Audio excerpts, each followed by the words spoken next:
हमारी आज की कहानी है विश्वासघात। पाल पोस बड़ा किया, कष्ट दिया न कोई, अपनी तो संतान की चिंता हर माँ बाप को होए। यही जीवन का सार है, यही पालनहार है। चाहे तपती धूप हो, चाहे ठंडी छाँव, माँ बाप कभी नहीं छोड़ते। ऐसा होता है माँ बाप का प्यार, ऐसा होता है माँ बाप का प्यार। प्रिय दोस्तों, आज की कहानी है जब डॉक्टर पोती ने अपने दादा दादियों को मंदिर की सीढ़ी पर भीख मांगते हुए देखा तो उसने ऐसा कदम उठाया कि सबके होश ठिकाने आ गए। 75 साल के राधे श्याम जी और उनकी पत्नी कमला जी अपने बेटे बहू और पोता पोती के साथ रहते थे। उनकी पोती अनामिका जो 22 साल की थी और डॉक्टर बनने की पढ़ाई कर रही थी, अपने दादा दादी से बहुत प्यार करती थी। लेकिन एक दिन जब वह कॉलेज से लौटी तो उसने देखा उसके दादा दादी घर पर नहीं थे। अनामिका ने घर में उन्हें हर जगह खोजा, आवाज लगाई, दादाजी, दादी जी, लेकिन कोई आवाज नहीं आई। जब उसकी चिंता और बढ़ गई, उसने पूरे घर को छान मारा, लेकिन दादा दादी कहीं दिखाई नहीं दिए। आखिरकार उसने अपनी माँ से पूछा, मम्मी, दादा दादी कहाँ हैं? क्या वे मंदिर गए हैं? माँ ने जवाब दिया, बेटा, वे मंदिर नहीं गए, वे अपने गांव चले गए हैं। अनामिका को कुछ अजीब सा लगा। क्या सच में वे खुद गांव गए होंगे या फिर कोई और सच्चाई छिपी है? अनामिका की माँ ने जवाब दिया, दरअसल उनका यहाँ मन नहीं लग रहा था। वे थोड़े दिन के लिए ताजा हवा पानी लेने गांव चले गए। उन्हें अपने गांव की बहुत याद आ रही थी। लेकिन दादा दादी जब गांव जाने वाले थे तो मुझे क्यों नहीं बताया? इसलिए नहीं बताया कि तू उन्हें जाने नहीं देती। इसलिए उन्होंने सोचा जब तू कॉलेज चली जाएगी तब जाएंगे, वरना तू परेशान हो जाएगी। अनामिका ने उदास होकर कहा, मम्मी, अब मैं अपनी बातें किसके संग शेयर करूंगी? आपको तो पता है ना, मुझे दादा दादी का साथ रहना कितना अच्छा लगता है। अब तो मुझे उनकी बहुत याद आएगी। अनामिका की माँ ने उसे प्यार से समझाते हुए कहा, बेटा, तू चिंता मत कर, दादा दादी कुछ दिनों में ही वापस चले आएंगे। चल तू जल्दी से हाथ मुंह धो ले, पापा आते ही होंगे, फिर सब साथ बैठकर खाना खाएंगे। अनामिका के पिता मोहन एक बड़ी सी कंपनी में ऊंची पोस्ट पर काम करते थे। जब से वे शाम को घर लौटे तो अनामिका ने उनसे भी दादा दादी के बारे में पूछा, लेकिन पापा ने भी वही बात दोहराई जो उसकी मम्मी ने कही थी। अनामिका ने जिद करते हुए कहा, पापा प्लीज मुझे दादा दादी से बात करवा दीजिए। मुझे उनसे पूछना है कि वे मुझे बिना बताए क्यों चले गए। क्या उन्हें मेरी याद नहीं आएगी? गांव में उनका ख्याल कौन रख रहा होगा? अगर मुझे साथ ले जाते तो मैं उनका ख्याल रख सकती थी। मोहन ने बेटी को प्यार से समझाते हुए कहा, बेटा, दादा दादी का यहाँ मन नहीं लग रहा था। उन्हें अपने गांव की बहुत याद आ रही थी, इसलिए थोड़े समय के लिए वे वहां चले गए हैं। तुम चिंता मत करो, वे जल्दी ही लौट आएंगे और तुम अपनी पढ़ाई पर ध्यान दो। अनामिका अपनी डॉक्टर की पढ़ाई कर रही थी। दादा दादी का सपना था कि हमारी पोती डॉक्टर बने, लेकिन समय बीतता गया। हर दिन अनामिका अपने मम्मी पापा से, दादा दादी से बात करवाने की जिद करती, लेकिन वे हर बार उसकी बात को टाल देते। दिन बीतते गए और 6 महीने गुजर गए। एक दिन अनामिका को अपनी डॉक्टरी रिसर्च के लिए कैंप जाना था।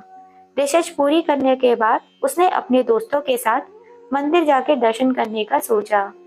जैसे ही वे मंदिर की सीढ़ियों पर चढ़ने लगी, उसकी नजर वहां बैठे एक बूढ़ा आदमी और एक बूढ़ी औरत पर पड़ी। शक्ल उसके बिल्कुल दादा दादी की तरह मिल रही थी। फटे पुराने कपड़े पहनकर लोगों की भीड़ में भीख मांग रहे थे। ये तो दादा दादी जैसे दिख रहे हैं, लेकिन ये कैसे हो सकता है? वे तो अपने गांव गए हैं। मम्मी और पापा ने तो यही कहा था कि दादा दादी गांव में हैं।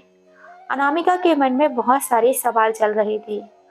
अनामिका ने सोचा, कोई बात नहीं, एक बार पास जाकर देख लेती हूँ। डरते डरते अनामिका उनके पास जाने लगी।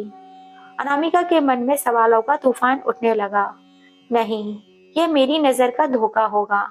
उसने खुद को समझाने की कोशिश की, लेकिन फिर भी हिम्मत जुटाकर वे उनके पास जाने लगी। पास जाकर वहां का नजारा देखकर अनामिका की आंखें फटी की फटी रह गई। जैसे ही उसने दादा दादी के कंधे पर हाथ रखा, दोनों ने कांपते हुए उसकी ओर देखा। मेरी बच्ची, मेरी बच्ची, दादा दादी अचानक उसे अपने सामने देखकर उसे लिपट कर फूट फूट कर रोने लगे। अनामिका के पैरों तले जमीन खिसक गई। दादा और दादी की हालत देखकर अनामिका भी रो पड़ी। ना जाने कब से वो दोनों नहाए नहीं थे। कपड़ों में से बहुत ही गंदी बदबू आ रही थी। दादा दादी, आप इस हाल में? ये सब कैसे हो गया? आपने इतने गंदे और फटे पुराने कपड़े क्यों पहन रखे हैं? आप लोग कब से नहीं नहाए हैं? क्या आपने खाना भी नहीं खाया? अनामिका ने रोते हुए देखा। दादी एक एक हड्डी दिख रही थी। दादा बहुत बीमार लग रहे थे। उनके पास पड़ा बासी सड़ा गला खाना शायद कई दिनों से पड़ा था। दादा कांपते हाथों से अनामिका के आंसू पोंछने लगे, लेकिन अनामिका खुद को रोक नहीं पाई और उसने लिपट कर जोर जोर से रोने लगी। दादा, आप दोनों तुरंत मेरे साथ घर चलिए। मैं आपको यहाँ एक पल भी नहीं रहने दूंगी। दादा दादी ने कांपती आवाज में कहा। बेटा, अब हमारा वह घर नहीं है। यही मंदिर ही अब हमारा घर है। अब पूरा जीवन यहीं बिताएंगे। अनामिका चौंक गई। क्या? दादी जी, आप ये क्या कह रही हैं? आपको भीख मांगते हुए देखकर मैं चैन से कैसे रह सकती हूँ? चलिए मेरे साथ अभी की अभी। दादी की आंखों में आंसू आ गए। बेटा, जब बहू बेटे ही हमें बुढ़ापे में छोड़ दिया तो तू क्यों हमें संभाल रही है? तू भी हमें क्यों नहीं छोड़ देती? यह सुनकर अनामिका के पैरों तले जमीन खिसक गई। क्या? मम्मी पापा ने आपको यहाँ छोड़ दिया? दादी ने अपने आंसू पोंछते हुए कहा। अरे छोड़ ना बेटा ये सारी बातें। पहले ये बता, तू यहाँ कैसे आई? तेरी डॉक्टर की पढ़ाई कैसी चल रही है? अनामिका ने दादी के कांपते हाथों को थाम कर कहा। पहले आप बताइए, आप यहाँ पर कैसे पहुंची? दादी ने गहरी सांस ली और कहा। उस दिन जब तू कॉलेज गई थी, तब कंचन बहू ने हमसे कहा, बाबूजी, माँ जी, मैं आपका फुल बॉडी चेकअप कराना चाहती हूँ, इसलिए डॉक्टर के पास चलना है। वे हमें हॉस्पिटल ले गई। फिर वहाँ एक क्लिनिक के बाहर बिठाकर बोली, बाबूजी, माँ जी, आप दोनों यहाँ बैठे रहिए, मैं अभी आती हूँ। सुबह से शाम हो गई, लेकिन कंचन बहू वापस नहीं आई। हम दोनों परेशान होकर वहाँ से निकले और एक गार्डन में जाकर बैठ गए। 2 दिन तक भूखे प्यासे तड़पते रहे। फिर तेरे जैसी ही एक लड़की अपनी माँ के साथ वृंदावन दर्शन करने आई थी। उसने हमें खाना खिलाया, पानी पिलाया। उसने हमसे पूछा, दादी, दादा, आप कहाँ रहने वाले हैं? आपका पता दीजिए, मैं आपको छोड़ देती हूँ। लेकिन हमने कह दिया, बेटा, अब हमारा कोई घर नहीं है। फिर उसने हमें वृंदावन के इस मंदिर में छोड़ दिया और तब से ही हम यहीं रह रहे हैं। अनामिका फूट फूट कर रो पड़ी। मम्मी पापा ने आपको धोखा दिया है। उन्होंने झूठ बोला है कि आप गांव गए हैं। अनामिका का पूरा शरीर गुस्से और दर्द से कांप उठा। मैं इस अन्याय को ऐसे ही नहीं छोड़ सकती। अनामिका को अपने दादा दादी की बातें सुनकर अपने मम्मी पापा पर बहुत गुस्सा आ रहा था। उसने अपने ही माता पिता को सड़क पर छोड़ दिया। अनामिका यह सहन नहीं कर पा रही थी। उन्हें अपने साथ एक दोस्त के घर ले जाती है। वहां जाकर अपने दादा दादी को नहलाती और धुलाती और नए कपड़े पहनाने को देती है। जैसे ही वे नए कपड़े पहनते हैं, उनकी आंखों में से आंसू आ जाते हैं।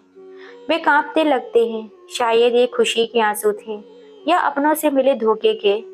रात हो चुकी थी। अनामिका सोचती है कि पापा घर आ चुके होंगे। वह दादा दादी को अपने साथ लेकर घर जाती है और उन्हें आंगन में चारपाई पर बिठा देती है। जैसे ही वे अंदर जाती है, मम्मी ने प्यार से पूछा, बेटा, ट्रिप कैसा रहा? पर अनामिका चुप रही। उसने कोई जवाब नहीं दिया। पापा भी पूछते हैं, बेटा, मम्मी कुछ पूछ रही हैं, जवाब क्यों नहीं दे रही? अनामिका का गुस्सा अब फूट पड़ा। वह चीख कर कहती है, क्यों क्यों दूं मैं आप लोगों को जवाब? कौन है आप लोग मेरे? मम्मी और पापा दोनों हैरान हो जाते हैं। वे प्यार से पूछते हैं, क्या हुआ बेटा? तुम ऐसी बातें क्यों कर रही हो? किसी से लड़ाई झगड़ा हुआ है क्या? अनामिका बिना रुके बोलती है, यह घर किसके नाम पर है पापा? पापा चौंकते हैं। वे गुस्से से बोलते हैं, ये कैसी बातें कर रही हो तुम? मम्मी भी समझाने लगती हैं, बेटा, ये सब कुछ तो तुम्हारे लिए ही तो है जो हमने किया है। अनामिका तड़क कर बोलती है, तो फिर दादा दादी के साथ ऐसा क्यों किया? उन्हें घर से निकालकर मंदिर की सीढ़ियों पर भीख मांगने के लिए क्यों छोड़ दिया? मम्मी और पापा की आंखें फटी की फटी रह गईं। पापा हकला कर कहते हैं, बेटा, दादा दादी तो अपने गांव गए हैं ना, तुम ये कैसी बातें कर रही हो? अनामिका का गुस्सा और बढ़ गया। वह तड़क कर कहती है, बस करो पापा, बस करो। और कितना झूठ बोलोगे? सच तो यह है कि मम्मी उन्हें चेकअप के बहाने हॉस्पिटल के बाहर छोड़कर आई थी और आपको कुछ पता ही नहीं। पापा चौंक कर मम्मी की ओर देखते हैं और गुस्से में पूछते हैं, कंचन, माँ बाबूजी कहाँ हैं? मम्मी झुंझलाकर चीख पड़ती है, हाँ हाँ, मैंने ही छोड़ दिया था। कितना खर्चा हो रहा था, तुम्हें अंदाजा भी है? 75 साल के हो गए थे दोनों बुढ़ा बुढ़िया। कब तक मेरी छाती पर मूंग दलते? अब जीकर क्या करते वैसे भी वो दोनों? पापा का खून खौल उठता है। वे गुस्से में कंचन को एक जोरदार थप्पड़ जड़ देते हैं। कल को अगर तेरे मेरे माँ बाप की जगह तेरे माँ बाप होते तो तू तब भी यही करती। तभी अनामिका बाहर जाती है, अपने दादा दादी का हाथ पकड़कर अंदर ले आती है। जैसे ही पापा अपने माँ बाबूजी को देखते हैं, उनके पैरों में गिर पड़ते हैं। उनकी आंखों में आंसू बहने लगते हैं। माँ, बाबूजी, मुझे माफ कर दो। मैंने कंचन की बातों पर विश्वास कर लिया, लेकिन अब यह यहाँ नहीं रहेगी। माँ अपने बेटे का हाथ पकड़ती है और धीरे से कहती है, बेटा, वह कहाँ जाएगी? उसे माफ कर दो, वह तुम्हारी पत्नी है।